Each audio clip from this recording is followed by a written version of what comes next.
I want to welcome all of you here to our final public dialogue of the academic year. My name is Kim Daniels, and I'm the Associate Director of the Initiative on Catholic Social Thought and Public Life here at Georgetown.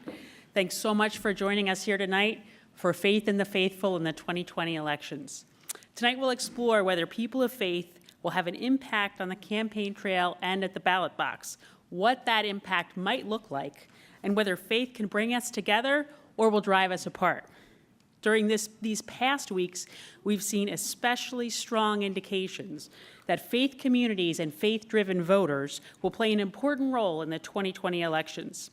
President Trump and the Republican Party continue to draw consistent support from evangelical voters and others who applaud his judicial appointments and approach to issues like abortion and religious freedom, even as many religious voters vigorously oppose his stances on immigration and refugee issues, racial justice, environmental policies, and other concerns. At the same time, while Democrats often seem to ignore or even push away people of faith, in this election season, leading Democratic candidates are speaking openly and thoughtfully about their own religious beliefs and how they shape their personal lives, their professional priorities, and their policy goals. Meanwhile, a renewed religious left is already shaking up stereotypes about what issues drive religious voters and how faith communities will affect electoral outcomes. It will surprise none of you to hear that Catholics are divided on these matters. Above all, so many of us feel an overriding sense of political homelessness, with neither party's policies adequately reflecting essential principles of Catholic social thought, such as respect for human life and dignity, solidarity with the poor and vulnerable, and the need for political leaders to work together for the common good. So tonight we've brought together a standout group of thoughtful journalists and analysts to help us think through these issues, including Michael Steele, Mike McCurry, Christy Nemba, and Jack Jenkins. John Carr, the director of the Initiative on Catholic Social Thought and Public Life, will moderate the discussion.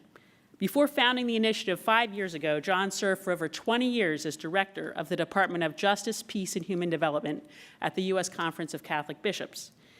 And he directed the conference's public policy and advocacy efforts on major domestic and international issues. Finally, as I mentioned, tonight is the last public dialogue of the academic year for the initiative. We've spent these past months advancing principled dialogue at the intersection of Catholic social thought and public life, covering issues like the dignity of work, clergy sexual abuse, polarization in our politics, and what Pope Francis calls the throwaway culture. We're so glad that you've joined us here tonight. Please join us in the conversation online at GUCST, GUCST Public Life, and the hashtag Faithful2020. So thanks to you all, and thanks to our panelists, and let's get started. John? Yeah, great. As a kid, I learned a couple things. One is you never sit in the front pew. And you apparently learned the same lesson. And I was also told you never discuss religion and politics in polite company. And obviously, I've ignored that message, and I think you have too, or you wouldn't be here tonight. We have done a series of these discussions on faith and the faithful in politics. We did one politics overall, one on the Democratic Party, one on the Republican Party, one on the 2016 campaign, and now we're looking forward to 2020. Frequently, the intersection between faith and politics is ignored or neglected. It's misunderstood, misused. We have a terrific group of people, 2 leaders in their party and in public service, 2 journalists, to help us sort through this complicated topic. I want to begin with just a couple quick thoughts. One, there is a lot of talk about the decline of the number of people who are religiously affiliated. And that's true, the numbers are down.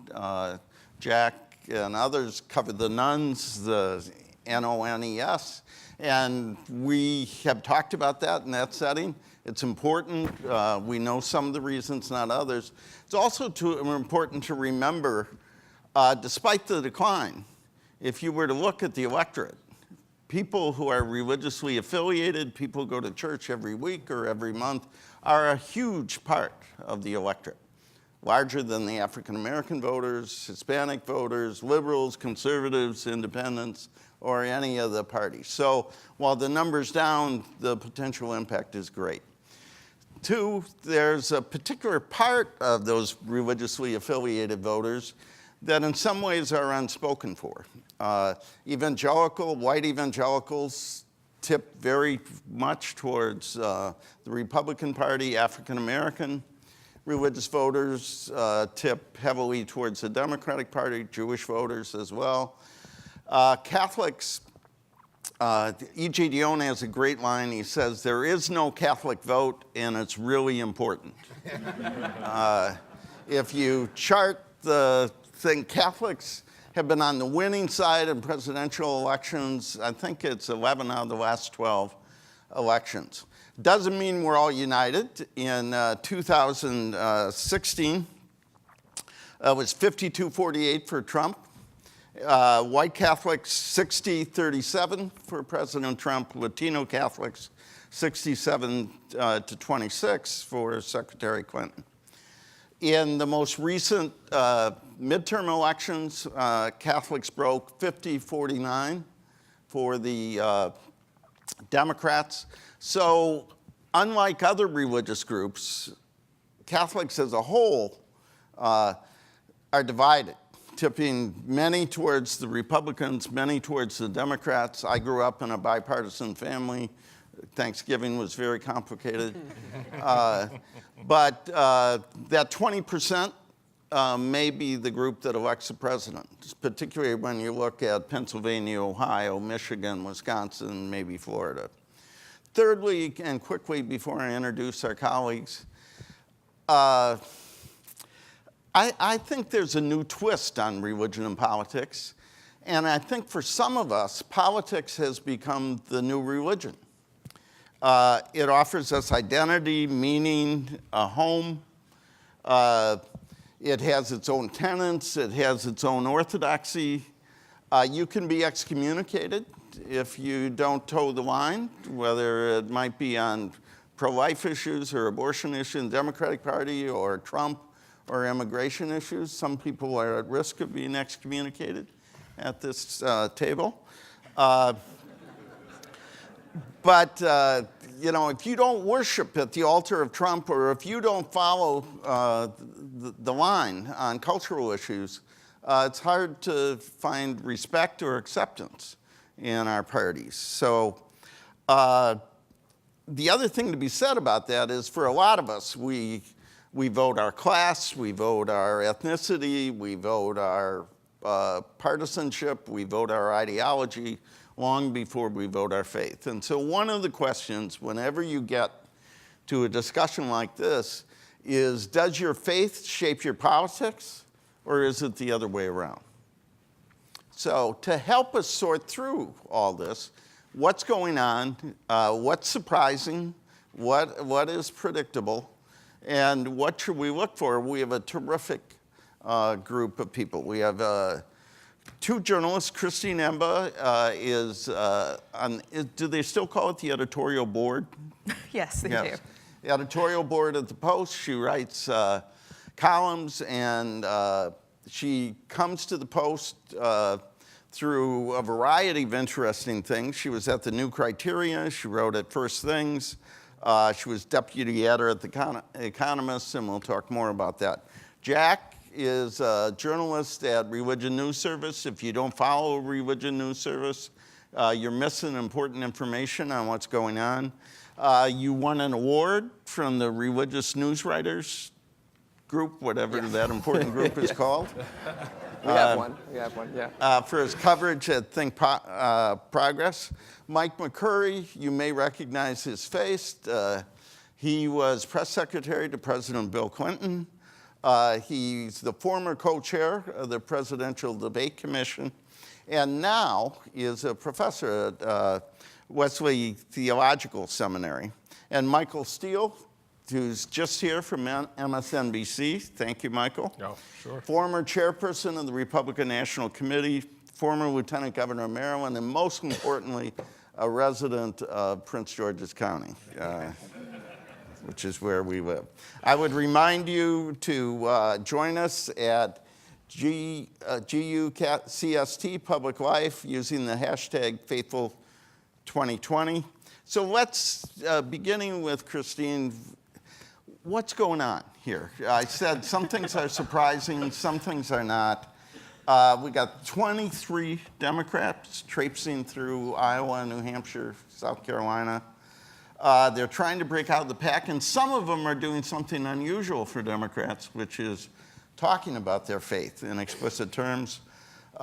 President Trump seems to be doing some commentary on them, as well as everything else, and reaching out to evangelical and Catholic voters. So what are the early signs of the roles faith and faithful voters could play? And as I said, what's surprising, what's important, and what should we be watching? So, Christine. So what's going on? That is a huge question for the 2020 election, seeing as we're so far out. And yes, right now there are 23 Democratic hopefuls running for the nomination, with a few more in the wings. I recently wrote that I am not running for president, but apparently I'm the only person. That said, yes, I think it will be an interesting election in terms of faith. As you said, in your introduction, we have sort of previously expected faith and voting to break down along pretty obvious lines. Evangelical Christians and Christians in general, somewhat excluding African-American Protestants, generally have tended to break towards the Republican Party. In some ways, the right has taken the idea of faith as its own. To be Christian, it can be implied, is to be on the right. And in 2016, we did sort of see that split, even though Donald Trump may not seem to be the most moral or Christian president. He had a lot of support from evangelicals, whereas Hillary Clinton ran what some have described as a post-Christian campaign. Though she is a Methodist, she didn't talk about it very much, and in fact sometimes avoided places in which she could. And as a result, we saw the evangelical and even Catholic votes break the way that they did. But one of the things that's been really interesting so far this year, and hopefully will become even more exciting as it goes on, is that we're seeing not just the religious right, but yes, an emergence of perhaps a religious left. A religious left has always existed, from Dorothy Day onwards, and even before. But this time we're seeing candidates like Pete Buttigieg from South Bend really talk about their faith, that they have a faith, and also try and break down what that faith means in terms of politics. So it's not enough to say, well, I'm a Christian, so naturally I vote Republican. What these candidates are trying to do is say, I'm a Christian, it means X, Y, and Z, and that is why I'm voting, in this case, to the left, running as a progressive candidate. And I think we're going to see a lot of questions about, what Christianity really means, what the Bible really says, and which parts of the gospel are most relevant today. In Mayor Pete's case, for instance, is it statements against homosexuality or gay marriage, or is it statements about humility, serving the poor and the needy and the hungry? What are we going to be emphasizing in these different campaigns?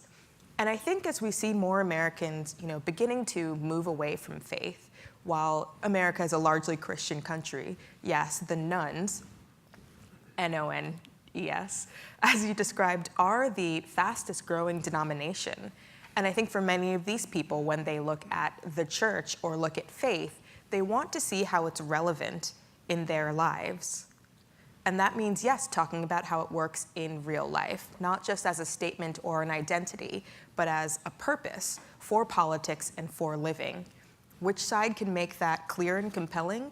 That might be who this new large group votes for. Okay.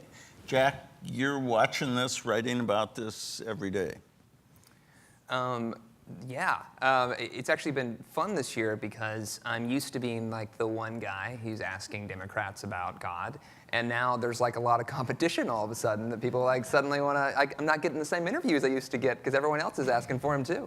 And that's a good place to be because it means that there's a lot of interesting things happening in this campaign season. Because I see this interesting moment of Democrats starting to talk more about their faith, and we can talk more about that later, is not just a reclaiming of religious discourse by Democrats from Republicans in a political sphere, but also in many ways, there has, as you noted, long been a religious left in various capacities. It looks different than the religious right. It functions different than the religious right. But there have been Democrats who understood that, like, say, appealing to African American churchgoers is a long-standing policy and approach by Democrats. But in faith was often seen outside of that context as something that's a persuasion technique. It's a way to try to bring in more conservative voters towards a Democrat, perhaps in a general election. But what seems interesting about the election so far and these various different campaigns is that appeals to faith are not necessarily just geared towards a persuasive effort at the right, at the conservative wing of the Democratic Party, or even at the Republican Party. It seems like it's more geared towards the base of the Democratic Party. And my running theory is that that has a lot to do with the fact that before the rise of Trump, and then particularly after the rise of Trump, the religious left as an activist force became very strong and very loud. And many of the different protests and advocacy moments that you've seen the last 2 or 3 years, a lot of them have been led by people of faith, prominent faith leaders, whether it's William Barber or Linda Sarsour, who helped organize the Women's March. And so suddenly you see those figures being talked about by these different candidates as people that they want to spend time with and get their photograph taken with. And that's a relatively new shift, because that means that they're making a direct appeal to progressive base voters who are inspired by these religious leaders, not necessarily trying to use faith as a way to just catch and to attach themselves to potential conservative-leaning voters. So I see that manifesting in a number of ways moving forward. I also think politics is relative, so it'll change throughout the course of the campaign. And as you noted, there's 23 of them. So that's 23 different theologies to parse on any given day. But I am excited to see where it goes. Michael, you've been watching this a long time. What's the same, what's different? Well, that is the essential question. A lot of it is the same. If you look at the work of people like Robert Putnam and David Campbell in their book American Grace, and they sort of say, on balance, disproportionately, if you are a regular worshiper, actually one of their interesting tests is, do you say grace before a meal? It is much more likely that you are a conservative and likely Republican. And those who are more secular probably don't have those kinds of affiliations in their own worship life. And I think some of that tends to hold true. There is, in our national politics, a God gap. Democrats have a hard time talking about religious expressions. I remember I worked for John Kerry when he ran for president. He's a devout Catholic and lamented the fact that he did not talk more about that during the campaign in 2004. In fact, he enlisted one of your colleagues here at Georgetown, Sean Casey, to actually give a speech about that at Pepperdine, which was very, very interesting. Barack Obama confronted some of that, but he had this peculiar episode with his own pastor, Jeremiah Wright, at the church in Chicago, so he shied away from it. And Hillary Clinton, who I am a Methodist, self-avowed practicing Methodist, thank you Catholics for letting me be here. But she surprisingly did not talk much about her spiritual faith, which is, knowing her personally and knowing her very well, it was deep and heartfelt, but not comfortable talking about it. So why is it that Democrats are shy away from talking about their faith and talking about their commitments and what their faith means to them and how it would guide what they do in politics? I find that really troubling. Now, I've worked on that, a little bit about some of the stuff I've done behind the scenes on that, but I am hopeful as we see Mayor Buttigieg talk about his own faith and in a refreshing way, and I hope that kind of brings a lot of us out of the closet, if that's the right way to describe that. Michael, That's a long way to put it, yeah. follow that. Mike said there are a lot of Democrats who have deep faith, but they don't talk about it and don't appeal to it. The leader of the Republican Party seems to not have such a deep faith, but successfully appeals to it. Well, it's the question of how he appeals to it and exactly what is he appealing to. It is not certainly based on any dogma or principle or ideal or value system born out of the Old or New Testament or any other religious text. It is purely and wholly Trumpian for the purposes of inflaming passions around religion, inflaming passions around faith. So the question to ask is, who was the last Democrat to talk openly about his or her faith in the public space and actually won an election doing so? Jimmy Carter. Well, and I would say also President Clinton talked about it and invoked it a lot. And there's something interesting in that, which is they are both Baptists. So they are both. Well, there it is, right there. They were in open. Well, that is unlike the frozen chosen Presbyterians and Methodists, they're comfortable expressing their faith. And I think openly. that's a very interesting and I think an important point, because Jimmy Carter, when he ran for president, did not stop living out his faith in that effort. And he exposed America to it in a very unique way. We watched him in Sunday school with children. We listened to him on the stump. And as a young man, that was the first election I could actually vote for president. And I was struck by that particular aspect of his nature, because it was definitional. And what I think Americans sort of take in at the cellular level, and we may not talk about it and we may not express it in other ways, is that kind of connection, that kind of value system that comes across when someone exposes themselves, their vulnerability on subjects of faith, because it's always been such a hot issue, particularly for politicians. When John F. Kennedy ran for president, oh my God, he couldn't even acknowledge that he was Catholic, let alone make the sign of the cross or do anything in the public space that would remind people that at the end he was a papist, whatever that was for folks at the time. So you saw Carter come in and do that. And there are two quotes from him that I, as a young man, and certainly as an elected official, I have used as the bedrock of my public service, which I think is woefully lacking today. The first actually was born out of the notorious interview with Playboy magazine. And he mentioned a truth for those who have faith. And it didn't matter whether you were Christian, Muslim, Jewish, whatever. He said, you can't divorce faith and public service. There's no conflict between God's will and my political duty. If I violate one, I violate the other. Think about that as someone who has to make hard choices and decisions about how people's lives will be lived out, what programs will be impacted. And you're using as a value this idea that the faith of the gospel that I learned from the Gospels, the faith that I've learned from my father and mother, from my faith tradition, is a guiding principle, it's a guiding ideal. And for me, it was profoundly important in a number of instances when Governor Ehrlich, for example, reestablished the death penalty in the state of Maryland. Well, I am profoundly pro-life.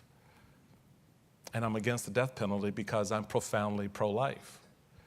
And so as an elected official, now having to execute the law that says that this individual should be executed, you need that anchor, you need that place to go back to. And that, I think, is an important part of this.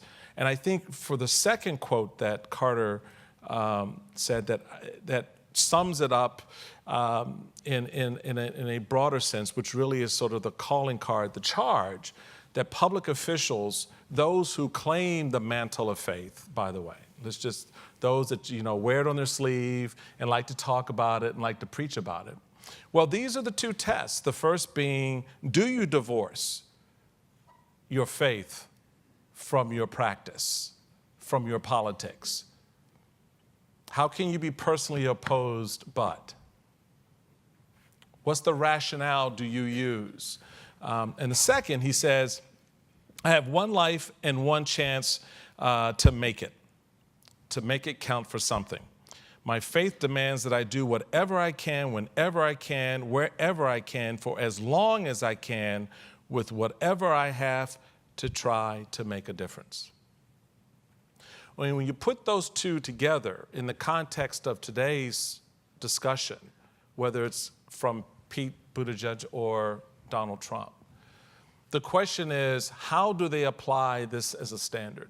What I admire so much about Mayor Pete is his willingness to step into that space and articulate his own personal story, his own faith journey, and how, as a gay man, he reads the Gospels and how he tries to live out his faith. That may, in some respects, be counter to what his church teaches in various parts, but he goes to those Gospels, versus what Trump does, in my estimation, that uses the text as a form of weapon to create and stir a passion. Think about how these two men stirs passions. When you hear Pete talking in a town hall meeting about how his faith girds him as a gay man and how proud he is to stand there to talk about it, versus how we hear the president very often refer to those issues around faith. You get a sense of the stark difference, in my estimation, of the challenges that elected officials in this new space, I think so aptly articulated just now, about how this is changing and evolving, but here's a constancy, I think, that's a bedrock for it. And the test is, do you meet those challenges of faith and political duty? That was eloquent. You may be the only one that those are the quotes from the Playboy interview you remember. I just read the articles. That's all. And for any Methodists, they are very John Wesleyan in their. How about lust in my heart? Let's go a little deeper, Jack. We've talked about sort of this new dynamic where Democrats are actually talking about their faith. Who's talking about it? What are they saying? What are they trying to accomplish? Who's not? Is this tactical? How does it affect policy? Mm-hmm. I mean, Mayor Pete was a lot more nuanced about abortion as mayor of South Bend than he is now. Mm-hmm. So who's talking? What are they saying? Why are they saying what they're saying? Yeah, well, there are 23 candidates, so stop me at some point, because it's going to take a while. How about 4 or 5? Okay. I'll also, for the record, I'll note that I think the last Democrat who was elected, who was talking about his faith, was Barack Obama. He actually had one of the most robust faith outreach campaigns in 2008 that any Democrat has had in like a decade and a half, and people forget that. And I feel like singing Amazing Grace is like pretty explicit. But it depends about perception, which is going to paint a lot of what I'm about to talk about, which is, Pete Buttigieg obviously has gotten a lot of press for his discussion about faith, but he's definitely not the only one doing it. One of the most predictable candidates who was going to talk about his faith was Cory Booker, and I say that because he kept showing up to, for lack of a better term, religious left events for the last several years. He's been this person who will stand next to the advocates while they preach, and then they'll turn and hand him a signature, and he'll go and walk it in to Capitol Hill and deliver, one of their activist signature things. And so what was interesting about him, though, is that he has consistently talked about faith in multiple different spaces. He'll talk about his own faith. He'll talk about Hinduism for a long time. He'll talk about Judaism and then just recite Hebrew just because. And he ties all that back to a central message that he's putting at the core of his campaign, which is kind of this empathetic, compassionate politics. And so for him, when he talks about faith, those conversations will end kind of with stories of compassion in a faith context.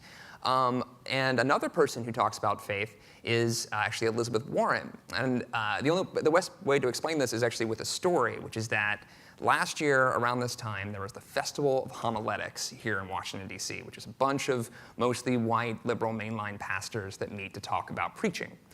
And Cory Booker was going to be there, which for me seemed normal. And so his press team didn't even send out a lot of information about it. And I got there. When I got there, a friend was like, by the way, Elizabeth Warren is also coming. And I was like, well, that's interesting. And then her press teams told everybody that she was coming. And so she came, and both of them delivered a talk to these preachers. Both of them got standing ovations. And Elizabeth Warren, when she spoke, at one point, she was waving a Bible around. At another point, she had the entire crowd reciting with her, "Our fight is a righteous fight." And she was connecting her own Methodism, as a Sunday school teacher coming along, to these concepts of kind of Matthew 25 Beatitudes, concepts of justice and truth, and in particularly justice, because that's a lot of her narrative, particularly around economics. And I do think it was interesting because I sat there thinking, this sounds like a warm-up for a presidential run. And around Easter this year, her campaign on both of her Twitter feeds put out videos about faith. And one of them was her visiting her home church and kind of talking about that. And the other was just a 10-minute clip from that Festival of Homiletics speech. And so that told me that a lot of Democrats have already been thinking about this years ahead of time, trying to connect with these different advocates and with these different faith messages. But then you also have people like Kamala Harris, during her announcement speech, said to love the religion of Jesus is to hate the religion of the slave master. And she stopped and looked directly into the camera when she said that and was, like, again, attaching a faith and justice message to her own campaign. And Kirsten Gillibrand, she actually has been talking about faith for a long time, has been operating in faith circles for some time. A week after she announced, she was basically giving a sermon on the stage of this advocacy days. And more recently, actually brought her faith up in conversations about abortion, where she gave an interesting theological argument that I know we're coming back to the abortion question, but the recent bills and laws that have been passed, she made the claim that since her Christian faith, an important part of that is free will, that these laws violate people's free will because it imposes another theology on them. What you're getting from this is that, and not to be outdone, one thing, before Pete Buttigieg was saying anything about God or Jesus, Julian Castro, when he announced his campaign with Our Lady of Guadalupe, an image of her behind him.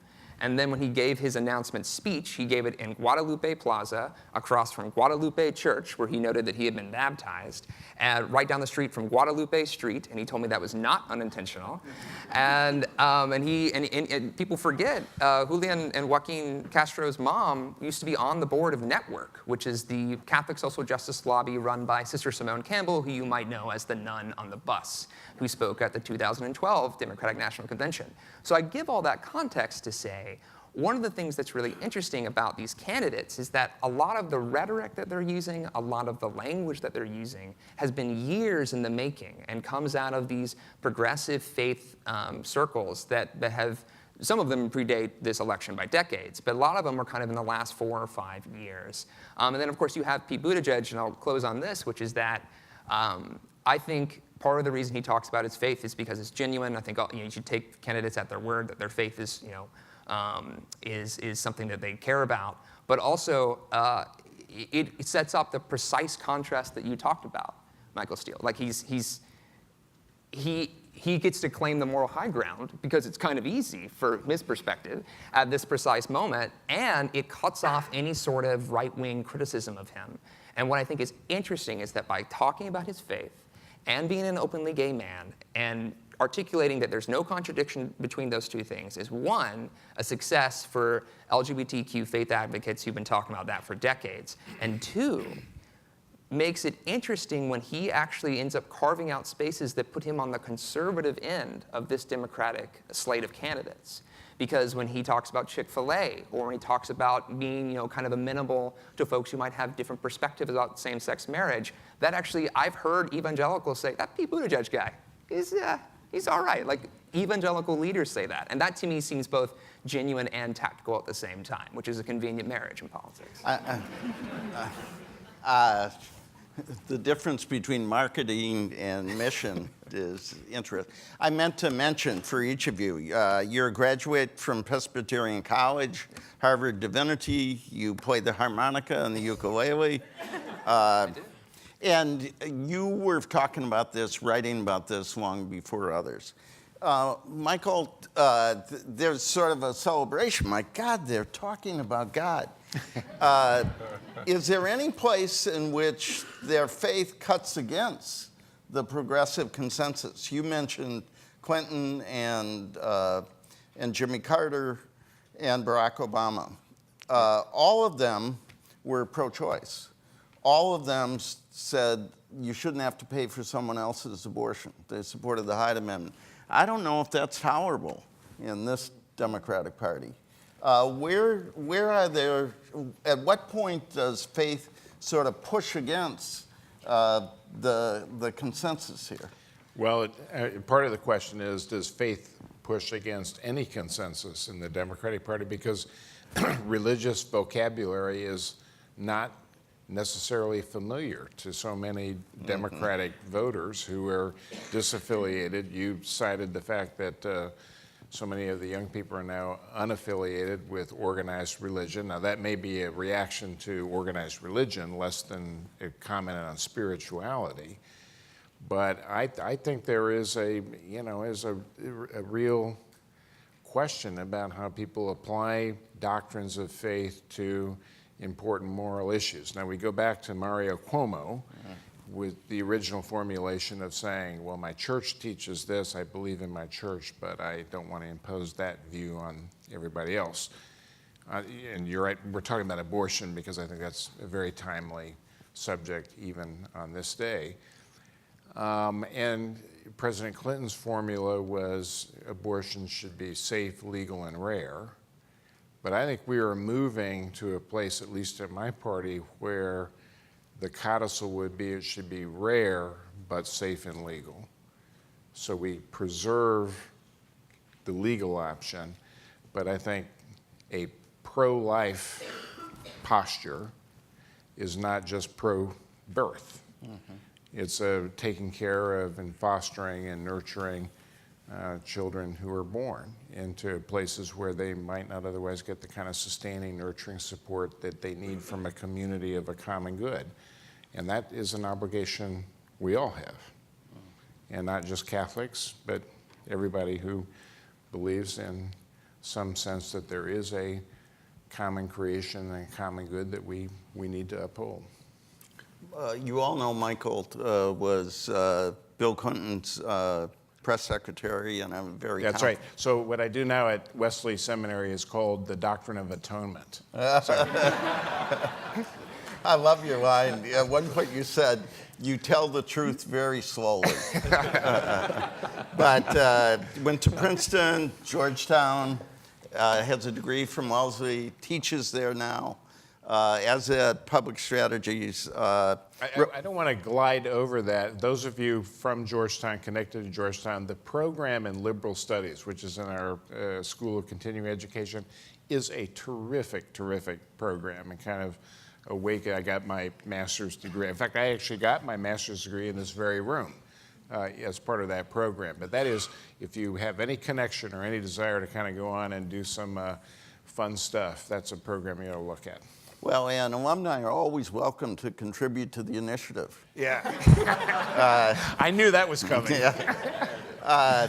What's interesting about Michael is he left public service to go study in the seminary and to then teach in the seminary. My recollection of your history is you left the seminary to go into public service. Yeah, I'm confused like that. Yeah. Did it have anything to do with that Playboy stuff? No. No. That was many years later. No. That was good. Let's talk about Michael. Michael is from Prince George's County. He's a graduate of Johns Hopkins, Georgetown Law, again an alumnus. Born on Andrews Air Force Base, graduate of John Carroll High School, and then Hopkins and Georgetown. Was the first African-American lieutenant governor of Maryland, became chairman of the Republican Party, made the mistake of taking on Rush Limbaugh. I still won that one. Yeah. I was right. But, Still an entertainer. Has been somebody, as he said, on the death penalty and other things, has stood against his party. Trump may be, as you suggested, the least religious figure in your party, but he has had great success with evangelicals and seems to be going for white evangelicals and white Catholics. Yeah. How does he pull this off? He pulls it off because people let him pull it off. And it is the most galling and insulting thing on the planet for me. This is the one subject that it's visceral and it's almost personal because it is so insulting to the American people. Here's why. For the last 30, 35 years, leaders in the evangelical community condemned the way people lived, the way they loved, who they loved, how they lived, condemned their positions, their views, their attitudes, condemned in some cases their faith, their traditions, judged others in their lifestyle choices, who they married, how many times they were married. And then Donald Trump comes along and promises them a Supreme Court nominee or a tax cut, and they throw all of that away. The Pharisees, the scribes, have nothing on this group, in my view. I have little patience for it. They have done more damage to those who try to teach and preach tradition and faith, to try to steer young people and families and communities in the right direction by their hypocrisy, their faithlessness, their politics. And they should be rightly and appropriately condemned every single day because they have done a disservice to the very testament, to the very living testament that they claim they preach. And so I have no patience for it. I generally don't like to talk about it because I start using words that are not polite to use in mixed company. Because it is, as someone who spent time in a religious community, who made a conscious choice to go in to religious life and then to leave religious life to take up my vocation in the public space, to bring, as I said it in my opening comments, my faith tradition and my values to my politics, and to try to live that out by the policies that I would promote and support, and who have looked individuals in their eyes who have struggled and who have tried to deal with their own personal conflicts and challenges. And to have folks now sort of throw all that, sweep all that away because they like the politics of one individual, to me is very, very painful. So I think when you, and this is why it's so fascinating to watch a Pete Buttigieg swing at these evangelical hypocrites the way he has, and to land the kind of blows that he has. People see it for what it is, and people understand what it means. In 1980, Ronald Reagan made a deal as part of winning the nomination and ultimately the election with an emerging group of religious leaders who called themselves the moral majority. And it was the first time that two things happened inside the Republican Party. One, it adopted and put in place a pro-life plank in its platform. Up to that point, the Republican Party had always viewed those decisions to be of two types. One, individual decisions. Two, community-based decisions. In other words, you have an individual perspective, which you can go into your town square and articulate, and then that community will judge whether or not that's a value proposition that they want to adopt, et cetera, et cetera.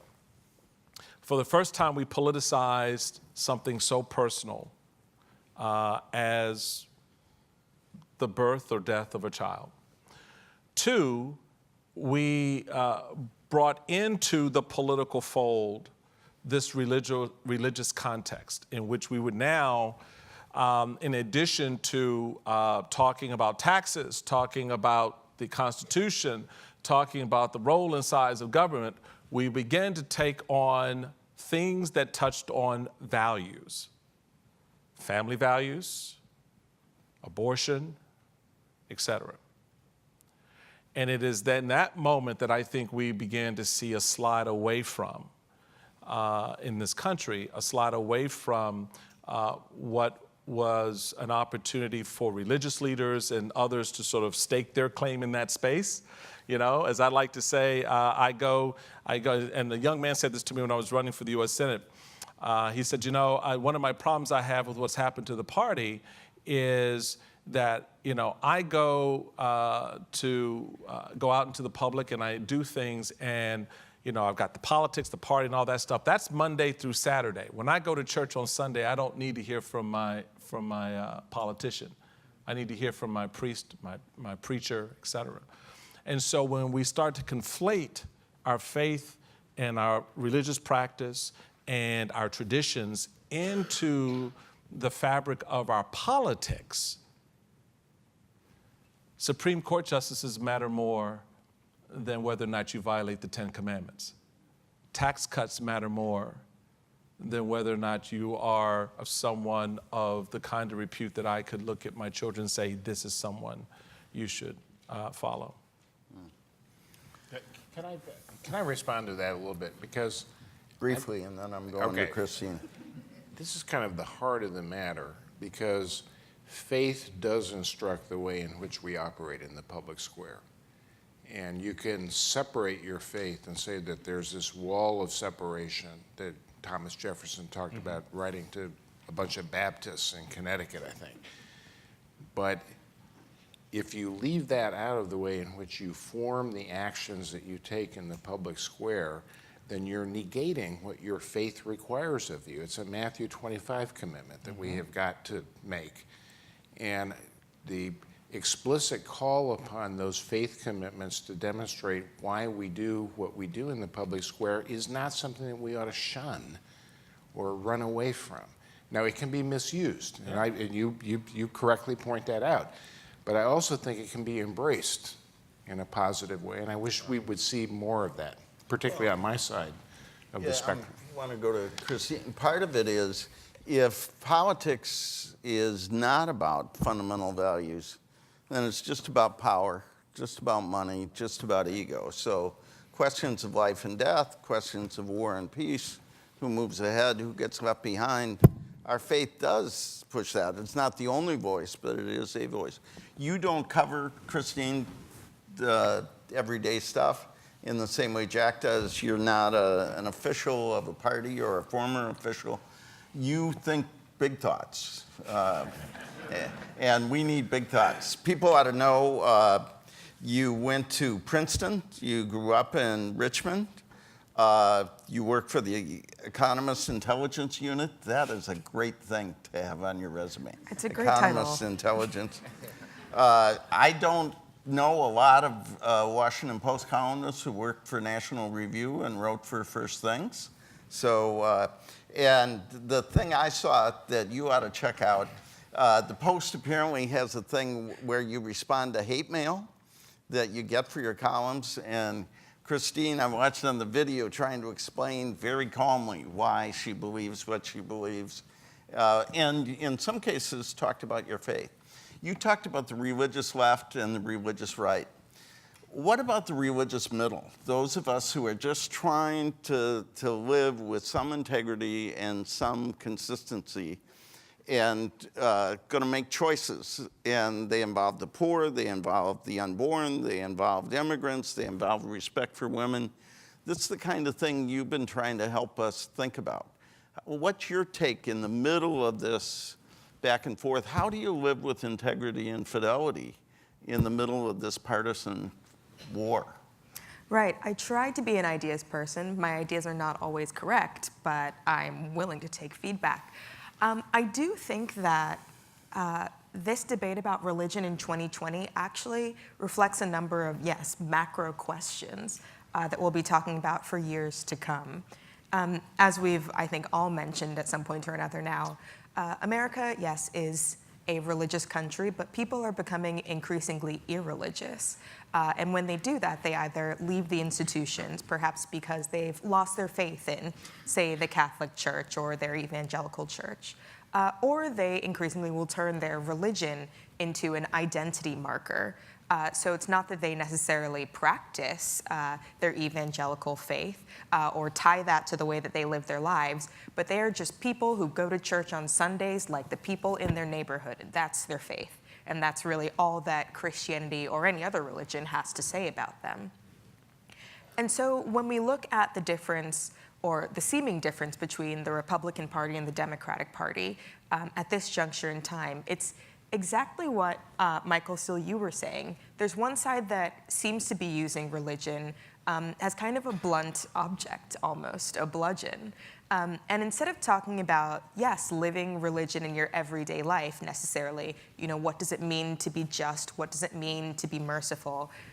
It's a kind of either-or question, a definitional question. Being a Christian to many on the right seems to mean you vote yes on being pro-life, you vote against anything that has to do with gay people, and many other, just sort of like blank, not very thought statements. It's more about allegiance to a side that seems to represent something than it is the actual belief in the theology and the thinking and the gospels behind that. And what is interesting, I think, about, yes, Mayor Pete, but also the many other Democratic candidates who have been talking about their faith, their theology, their religion in the public square, is that they are hoping to complicate that narrative, I think. So when, perhaps the moral majority says that, well, to be Christian is to vote Republican and to vote against abortion, you have a candidate who, gently pushes on that. So if we're voting, pro-life, if that's what our faith tells us, what does being pro-life actually mean? Does it mean caring for women? Does it mean caring for children? Does it mean providing health care? Does it mean providing options for women in a crisis pregnancy? Does it mean better funding for hospitals and care? What exactly is the justice? What exactly is the life according to my faith that we should be protecting? And I think for those people in the middle, those who do want to believe in something, who do want to be allied to their actual faith in practice, that gives them a little bit of a way out of this binary. So for those people who think that, well, I'm a Catholic, and the only person who says that they're also a Catholic is on this side, they can then think, which candidate actually is explaining their values, their policy positions, in a way that actually aligns with my faith? And if they're Republican, so be it. But if they're Democrats, then perhaps they are able to vote in a different way than they might have 4 years ago, or 8 years ago, or as their parents did.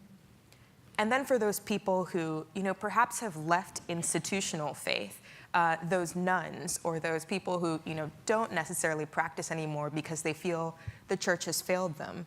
But yes, they still want to, live justly and live with mercy. They can also look at candidates who, yes, say that they are religious, say that they are, perhaps practicing Christians, and not necessarily be scared that they are dogmatic or angry, but are able to ally themselves with some of those positions that do, reflect a moral stance. Like, oh, I'm not so sure about what, the Catholic Church says about X, Y, and Z, but I do feel strongly about immigration, about taking care of the poor. And this candidate, though they may be Catholic, says those things that, ally with my faith, and so I can vote in this direction, even if I'm skeptical of the religious label. One of the things that's divided people, divided voters, I think, is that when candidates say that they are religious, in many minds that automatically aligns them with the right, with this dogmatism, with this bludgeoning ideal. And hopefully in the 2020 election, we'll see a lot more flexibility on this. Candidates won't necessarily assume that, or rather, voters won't necessarily assume that candidates who hold a faith will use that faith to tie them down or to force them to ally themselves with perspectives that they don't believe in or don't even believe follow the Gospels per se. Faith doesn't have to be a handicap for Democrats, and it will no longer be a net that Republicans can use to catch voters. We're going to go to your questions in a few minutes. I'm going to pose 2 questions to the panel and let anybody jump in. You mentioned Andrew Cuomo, Mario Cuomo, in a speech at Notre Dame. I'm personally opposed, but I can't impose my view. His son, Governor Andrew Cuomo, put forward what I think most people would regard as the most far-reaching pro-abortion measure, outlining any restrictions, and said there's no place in New York for pro-life convictions. That's quite a journey. So you got the no restrictions crowd. Then you've got the no exceptions crowd, where we see these laws in Alabama and Louisiana and Missouri that are blatantly an attempt to undermine the national consensus that abortion is legal, with no exceptions for rape or incest. So one question is, most Americans say, leaving the moral issue aside, abortion is the law of the land. Nobody should have to participate in or pay for another people's abortion, and that women ought to be able to choose, and the viability of the fetus ought to matter, and we got to sort that through. So we got one crowd that says no exceptions, that's all gone. We have another crowd that says no restrictions. Who's overreaching? Who's going to benefit? What does this do to our thing? The second question related to that, could a Pope Francis Catholic or Christian, pro-life, pro-immigrant, pro-poor, pro-refugee, be nominated for an executive office in either party, be nominated to serve on a federal court or the Supreme Court or a cabinet position, or be a legislative officer in the Congress for either party? Could a pro-life Democrat, do they still have a place in the party? Could a pro-immigrant Republican have a place of leadership in this party? So help us sort out the sort of no restrictions, no exceptions, women choosing discussion, or where do people fit who follow, a widely admired leader in our church? Where do they fit in these parties? Who wants to jump at either one of those? You want to go? Go ahead. Well, they're big questions. I don't know why I volunteered first, actually. You all need to go home. Yeah. Total mistake. Yeah. But I mean, I do think it's important to note that middle is by far the largest group. So when you look at the polling on abortion in the US, it's usually something, and these are very rough numbers, so if you have better ones, let me know. It's usually around 20% or less on either extreme. The extreme that says abortion should be legal at all times, basically up to birth, and the side that says abortion should absolutely never be allowed under any circumstances. In the middle is usually around 50% of the population who, yes, believes exactly what you said. And I think that in this moment, we're actually seeing a lot of confusion and fear from that middle, because yes, most of America is not as extreme as New York or as Alabama. And I do think that what the wisest candidates will do, I think, is talk less about either the gruesomeness at one extreme or the ease and facility at the other, but about what abortion means, and also about what children mean and what women mean, and what we think when we talk about protecting life as a whole. I think there's actually a large opening for somebody to talk about being pro-life, yes, but in a much broader sense than just voting yes or no on abortion. And similarly, when it comes to whether there's space for that person or a Pope Francis figure in either party, that's a debate that both parties have been having for a while now. I think less than a year ago, there was a bit of a kerfuffle about whether the Democratic Party could be a big tent party, whether, yes, a pro-life politician could be a Democrat. And there was confusion. Some Democrats said yes and some said no, and it hasn't really been concluded. But again, those people in the middle exist. And if the Democratic Party wants to reach more than just its current base, wants to be able to appeal to voters who, yes, might be centrist, might have voted Republican at times, they do need to make space for people of faith, because people of faith still do make up a large part of the American population. Just to add to that, people forget that among Democrats, around a quarter to a fifth, depending on the poll, actually still oppose abortion in all or most cases. The difference is they don't vote on that issue as a general rule. And what I think is interesting when you unpack this is, so you're asking the question, could a Pope Francis figure be elected in either party? Well, I think there's wide debate about what that candidate would mean, right? Because, I have heard passionate Catholics argue that to follow the party line on abortion is to support extreme, what you just qualified as extreme laws, like the ones that we see in Alabama.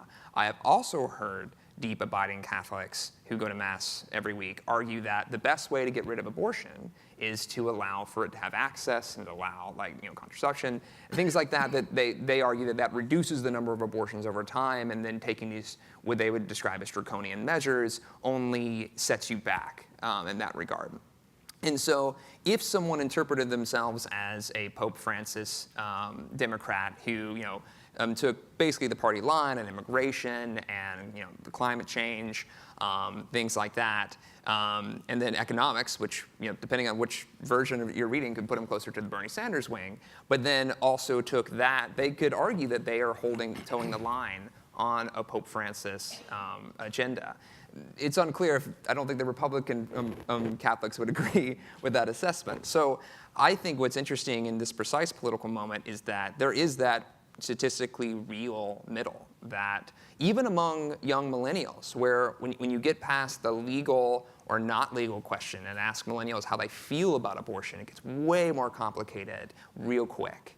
And I think we're about, I'm curious to see how this campaign rolls out, because I think there might actually be several different flashpoints of conversation around what that actually means for Democrats themselves, because there is a reason, lest we forget, that last year, I believe, the party was pushed to try to say, hey, you can't be quote unquote pro-life and be a Democrat. And the party did not take that step. And that says something to me about, one, strategically wanting to keep more conservative districts and still be able to have a Democrat in there, but also about the state of the party, where this is not a settled issue, even among Democrats, like some might think it is. Yeah. Michael, I don't think you're Pope Francis, but you have some of those commitments. Is there room in your party for you at this point? Oh, yeah. It's my house. Yeah? Absolutely. Absolutely. No, and I think that's part of one of the evolving challenges. How does a political party, and I would submit this for both Democrats and Republicans, look in a post-Trump period? How do they interact and interplay with each other? I submit it will be very, very different. The idea that you posit around the abortion question, where you have the extremes of no restrictions versus, absolute, bar, life of mother, et cetera, those are unsettled, as Jack was just saying. Those are really unsettled questions inside both parties, but particularly the Republican Party. I took a lot of note of the conversation around Judge Kavanaugh and Judge Gorsuch and their appointments. And there are a lot of folks in the Republican Party who believe absolutely that these two gentlemen will be the wall that is built to protect the pro-life position, thereby tearing down Roe versus Wade. I am not of that view. Having read the jurisprudence and knowing both those gentlemen, I do not believe that's the case. And I think you'll see, as we've seen, for example, with the Chief Justice taking the position not once but twice on Obamacare, all right, which every Republican just absolutely knew when the Supreme Court got Obamacare, they were going to strike it down, right? That the idea of that we build up around these issues, the passion that we put into these issues, drive us to the point of madness, where we lose all sense of reason, all sense of proportion, and mostly understanding exactly what's at stake. It is not just about your little corner of the world. It is not just about that 20% on the left, that 20% on the right, but it is absolutely about everybody else. Mm-hmm. And it is the everybody else that I think begins to drive the narrative going forward. And a good example of that is the point that Jack made also at the end there about what the Democrats didn't do when presented with the option to boldly state, like no party had before, that we do not want pro-life Democrats, which would have been a real problem for Senator Casey, who is a pro-life Democrat currently serving in the United States Senate. Some did, but not all. Before we go to questions, solve this for us. Well, Yes.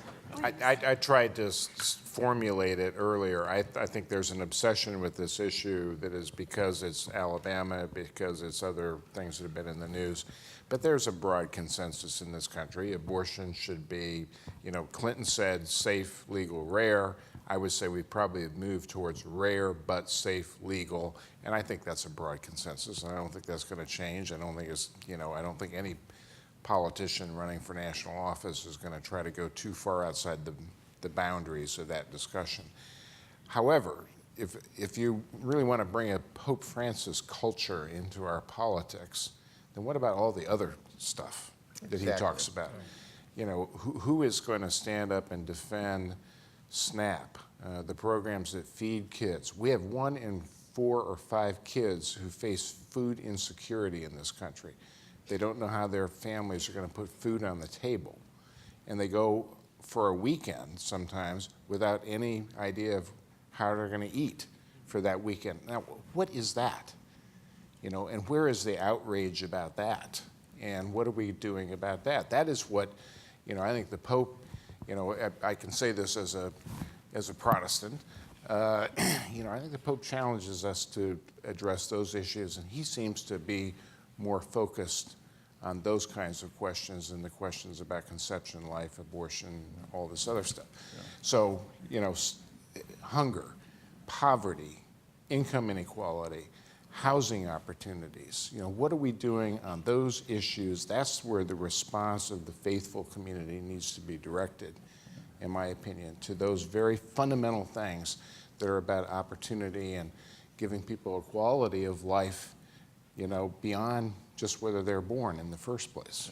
Both you and I have served on the board of Bread for the World, which together with the Catholic Bishops' Conference, the National Association of Evangelicals, the Salvation Army has fought passionately the circle of protection to protect the safety net and has done so. Can I say something real quick about Yeah, what you just said? One other point, and then I want maybe you can react to this. I also think faithful communities need to dive into this polarization and dysfunction that exists. We've got people who will not talk to each other. They don't know each other. There's no relationships that are up on Capitol Hill or elsewhere where we're engaging people and having real honest discussions about how do we find some place to a common good. And I believe that the faithful community, which we're talking about, needs to be at the heart of demanding that kind of conversation. As I call on Michael, if you have a question, raise your hand and we'll get a mic to you. I'd just say real quick to the point you just made and to the broader point discussed just now, the faith community are the same ones in that mix. They're the ones not talking to grandma at Thanksgiving because she voted for Trump. And so, the expectation is a lot greater than we think. It is, in the main, on all of us, whether you're faith-filled or not. And so it's an interesting and particular challenge right now about where the country is and how the country sees itself and how these things have just fallen away. They don't matter as much. Folks, there are no consequences for what the President of the United States tweets, says, or does any day of the week. There are no consequences. 10,000 lies, no consequences. Imagine if your child came home every day and lied to you. What would you do? There are no consequences, and there are no consequences because we don't want there to be any. And that's what we have to come to grips with. Okay. There are a couple down here. Why don't we take these two together? With a little soap might help. I got a big bar. Let's take these two together, and then we'll ask the panel to respond, and then we'll move over here. Thank you for this. Stand up and tell us who you are. Hi, David Jimenez. Please, my line is, please put your question in the form of a question. So one reason why I think the Democrats have not gone off the deep end is the presence of a lot of older, more moderate, and often religious African-American voters. And those are the voters that explain why Joe Biden is leading right now. At the same time, it doesn't seem like that constituency has, a major public figure, or public intellectual, public leader representing that more nuanced voice. So can you explain that disconnect between kind of the quiet moderation of a lot of African-American voters and not having someone who represents that in the religious and public square at the national level? Sure, and the person next to you, if you could add your question, and then we'll ask somebody to respond to you, either This one. is mostly directed towards Mr. Steele. Mr. Steele, I'm also a Republican and a fan of Mayor Pete as well. And I just wonder, do you think that his religious outreach will be primarily done in the context of the campaign, in the context of getting votes, or do you think there will also eventually, it will extend over to getting towards more conservative Christians, like, for example, his own state's former Governor Pence, and conservative Christians who might not otherwise be inclined to talk to him at first? So, Michael, you take that one, and then somebody else take the first one. Yeah, I'll answer that real quickly. I think what Mayor Pete is starting to do, and we'll see how it plays itself out. He's at 8% right now in the stacking order, but if he moves up a little bit more, and that's third, by the way, in the stacking order, we'll see how that plays out. And I think what he has the potential to do, because I've already seen some of the impact of it, is to move those evangelical conservatives in a way that Republicans and the Trump team just don't expect to have happen. And I think you've already started to feel a sense of that, and how they're openly and outwardly responding to him.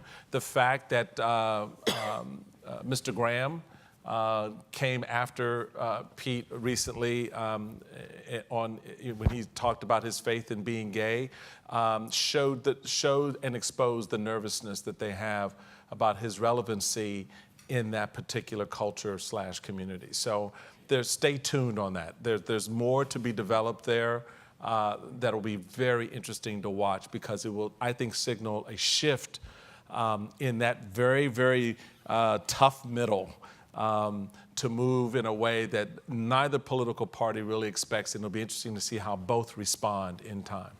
How about African American voters, deeply religious voters? Are they being heard? Is there a leader? Okay. Moderate on what? That's my. So if you look at one, for example, African Americans are actually more moderate on racial issues than white voters. What racial issues? I don't mean to put you on the spot. The reason I'm asking that question, this is not fair to you, is that, on some economic issues, African American voters are hard left compared to other sections of the party. On other issues, they're not. So I'm curious about Cultural issues. They're not where the elite of the party They're is. much more. So you mean on abortion, same-sex marriage? Okay. And you're asking, is there a faith leader who represents that voice? I mean, that's a good question for this particular campaign season, because you're right. Biden is cleaning up across the board among a lot of constituencies, and I'm curious about how that pans out in when we actually get down to Iowa, New Hampshire, because we always have these national polls for Democrats, and they don't matter. It matters who's going to win Iowa, New Hampshire, South Carolina, and beyond. But the polls are important because they dictate the people who vote in those different states. But I do think that it is an interesting question because I don't know what that kind of political leader would look like. And I'm not sure that they would be shut down in the party if they were articulating the precise kind of voice that you're saying. I don't think that person would run into resistance.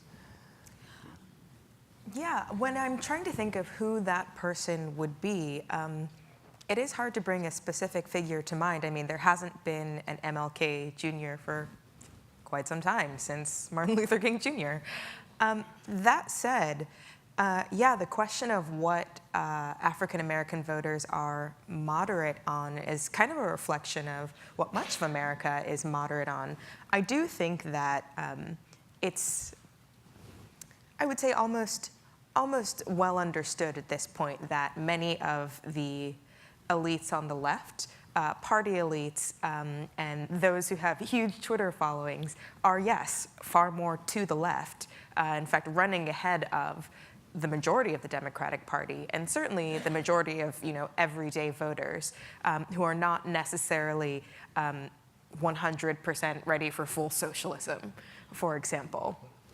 That said, there are, a lot of those issues, in the middle that, when you talk about them in sort of the popular terms that you'd read in, left magazines or the New Yorker, seem extreme, whether it's socialism or whether it's talking about, a militant Black Lives Matter movement. That said, there are a lot of Democrats, a lot of Republicans, I think, a lot of normal people in America who would say, yes, mass incarceration seems to have gone a bit too far, or, wow, income inequality is really rising. I wish my children could afford to buy a house, but they can't and they live in my basement. A lot of people actually agree on these questions about income, about racial justice, about whether we should have health care provided for us, for instance. And whether those are represented in the loudest voices of the party or those who, most prominently identify themselves as Democrats, I'm not sure there's one figure who looks like the middle, because the middle is not necessarily an exciting place to be. But it definitely exists, and those voters can see that.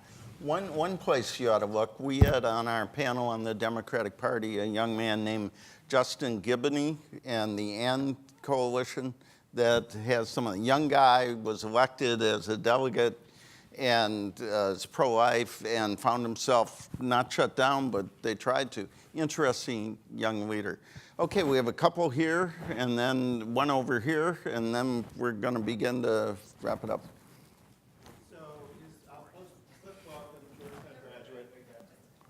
Cliff Balcom, Georgetown graduate, current Georgetown senior auditor. And I'll pose my question in the form of a question. Is there not an opportunity for pro-life voters and pro-life politicians to take hold of an issue that is very much concerned with life, and that is whether we have around us an environment that will continue to sustain human life? Thank you. There was one other near there, right behind there, and then we're coming over on Kim's side.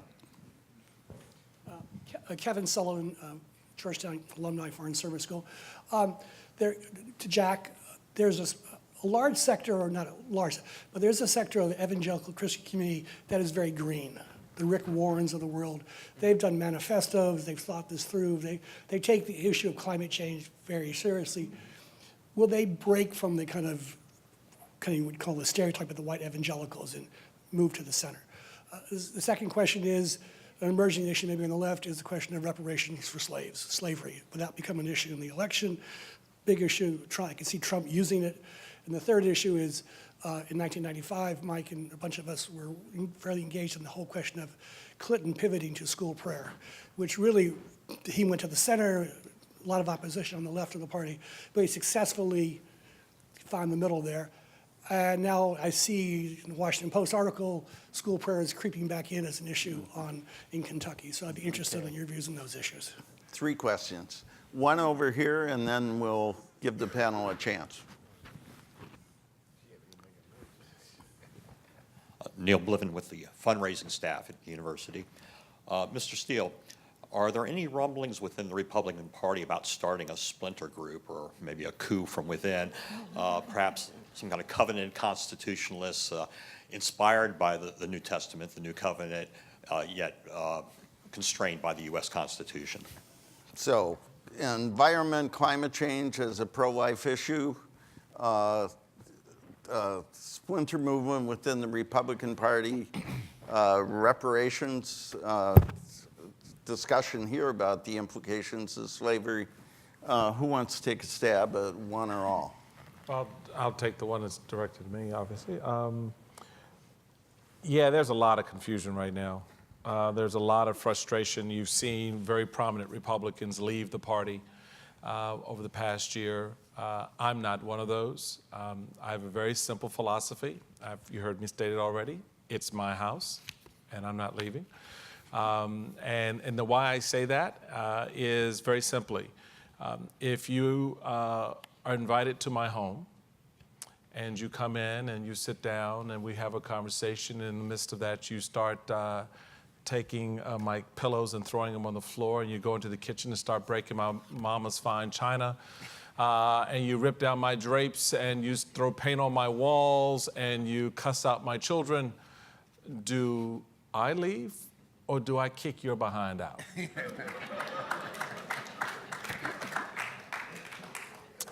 So yeah, there's a lot of disruption within the party. And my argument is you stay in that fight for as long as you can, because what happens and what comes on the other side still matters.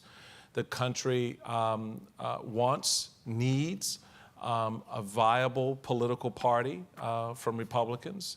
And I think that what you will see emerge potentially is something that we see happening in Great Britain with the Brexit folks, who have splintered off and kind of formed their own group within the parliament.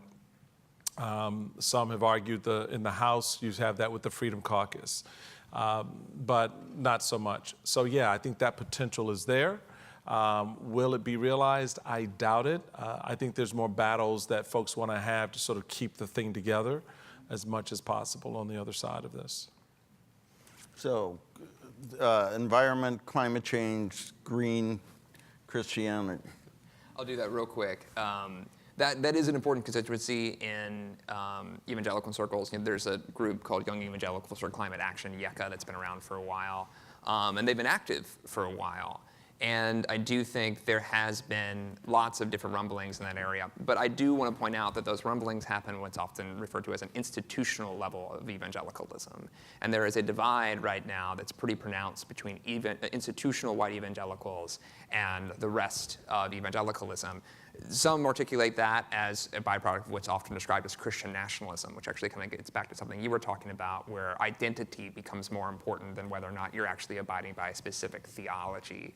And it's an open question whether or not institutional evangelicals can reclaim the power to be able to influence those who would rather, Trump, y'all were saying you're questioning his faith, but he's certainly a high priest of Christian nationalism, and that he is seen as such to the point where people hand him Bibles and want him to sign them. And so there is like this interesting tension. It's a real thing that happened. So makes my point. There's an interesting tension in evangelicalism right now, where those kinds of positions, and it's not just on climate, it's on multiple others, are held by these institutional evangelicals, and they're having trouble communicating across that to the rest of evangelicalism. And just on the other point on reparations, I would argue that it already has come up in the campaign. Julian Castro got like a little spurt of coverage. Interestingly, the person with the most specifically articulated policy on this is Marianne Williamson, who's everyone forgets is running for president, and but apparently got enough donors, so she's going to be in the debate stage, and she has a specific plan for how to deal with reparations. And I do see that one coming up in the debates, if not in the conversations on the stuff. Mike wants to make a quick comment, and then tell us how they're going to do 23 people on a debate. You're the former chair. Well, very, very quick point. First, God has always chosen very unlikely people to be God's prophets, if you think about the scriptures. So, who knows? But the debates are, it's going to be a cacophony. We're in the gestation period right now. We've got 9 months to go until someone gets pregnant on the Democratic side. And so I would say, let's not worry about it until we get to next year sometime, because it's not, it's going to be up and down and around and about.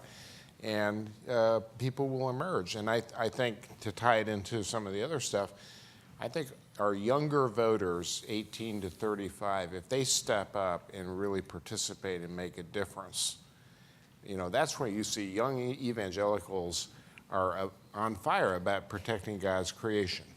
And climate change is a very, very important issue to them, but also poverty and income insecurity and things that they care about, and where they are aligned with kids who come from much more liberal mainstream environments. And I see kind of the best thing that could happen, frankly, would be for we, the baby boomers, to just get out of the way and let younger people to really make a difference going ahead. But really quickly one quick point, and this actually is something important, and it goes to the debate question. I was on the debates commission. We don't have anything to do with primary debates. God knows how they're going to organize those. Poor Tom Perez. I don't know how he's going to. Our chairman of the Democratic Party. I gave him some suggestions, but you'll see. Well, they're going to have some kind of, maybe it's like an NC2A bracket. They play off and they come down. Yeah, it was close. Something like that. But the important point is that in the general election debates, which I had some responsibility for on the Commission on Presidential Debates, the threshold we set was 15% across a variety of polls. You had to be at a 15% level measured in, random, selection of reputable national polls to be invited to participate. I will predict right now that in 2020 we will get to that point, that we're going to have multiple candidates, maybe 3 and maybe 4. Who rise above that, because I think there will be large dissatisfaction with Trump on the Republican side. There'll be an alternative on the Democratic Party side. I don't know what will happen to Joe Biden and what will happen to him, but Okay. Just really quickly on reparations, which is a topic that I've written about a bit. I do think that it will come up in the general election because it will be used as a way to divide voters. Because when people talk about reparations in public for American slavery, it's automatically divisive because no one really knows what that would look like. Some people will say absolutely not because America is about pulling yourself up by your bootstraps and slavery happened a long time ago and we should get over it. And other people will say that slavery and the outcomes still persist. I think that what is most interesting about the fact that reparations has been brought up now is that it's being used as a proxy for talking about and understanding racism and structural injustice based on race. Yes, we don't really understand what reparations would look like. And even acknowledging that they are, perhaps necessary or even something that you would think of, necessarily means that candidates who endorse them or say that they're thinking about them are willing to acknowledge that there is still a lingering impact from slavery and lingering structural problems that need to be addressed. And one of the things that I have found interesting recently is that even people on the right, if not endorsing reparations, are beginning to, I think, come to terms with this idea of structural injustice and that, there is a lingering race problem in the United States. Surprise! But we saw David Brooks from the New York Times write a column on this recently where he said he'd come around on reparations. At my own paper, my colleague Michael Gerson has also written, I think 2 or 3 columns recently on, structural injustice and the idea of reparations. And so just by talking about the question, we're bringing this much larger question and problem to the table. And I think that's really good. I do worry that Donald Trump is going to try and use this as a proxy for, racial violence and racial incitement in the election. But underneath it all is a really good debate. Well, and that debate takes on particular resonance here in an institution which benefited from the sale of 292 human beings. I'm going to make a couple of last announcements, then I'm going to ask each of the panelists, if you're a journalist, give us the headline. If you're a tweeter, give us the tweet. What should we look for in the next 18 months? The announcements are thanks to those who made this happen, especially Anna Miswa and Kim Daniels. Preview of coming attractions, June 14th. We're having a session in conjunction with a major convening that focuses on the sexual abuse scandal, what lay leadership can do, and in particular talks about the costs of the scandal in terms of the public witness of the church, what's missing, how we can recover that, and the responsibility of lay leaders to do that. We have Peter Wehner, an evangelical leader, an outsider. We have Melinda Henneberger, columnist recognized by the Pulitzer Committee, who left the church over this question, and we will have others as well. So it'll be June 14th in this room. And then finally, you're all invited to a reception in Riggs Library, the prettiest place on Georgetown, at the end of our conversation here tonight.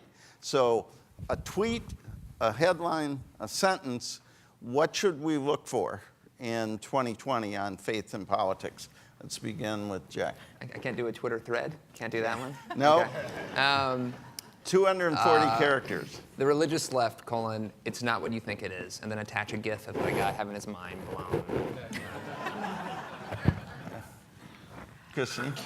A headline, what would Jesus do? No, what would he actually do? Michael? The poet William Butler Yeats. Things fall apart, the center cannot hold, mere anarchy is loosed upon the world. That's dark. That's very upbeat. Yes. Save us, Michael. Ouch. That's harsh. I don't want to do with that. Well, I think the counter to that is not so much a headline, it's not so much a tweet. It's in our founding and our founding documents. The three most important words, we the people. Folks, this is all up to you. You don't want to do crazy anymore? Stop doing crazy. Right? You want to elevate that middle, that center right, that center left? Vote for it. Move the needle. You want to empower the left and the right, the extremes? Continue the same thing. So we the people still matters. It is the antidote to anarchy. It is the antidote to Trumpism. It is the antidote to what ails this nation right now, which is its lost sense of purpose, its lost sense of commitment to its future, its friends, and most importantly, its own family, each one of us. On that note, join me in thanking these wonderful panelists.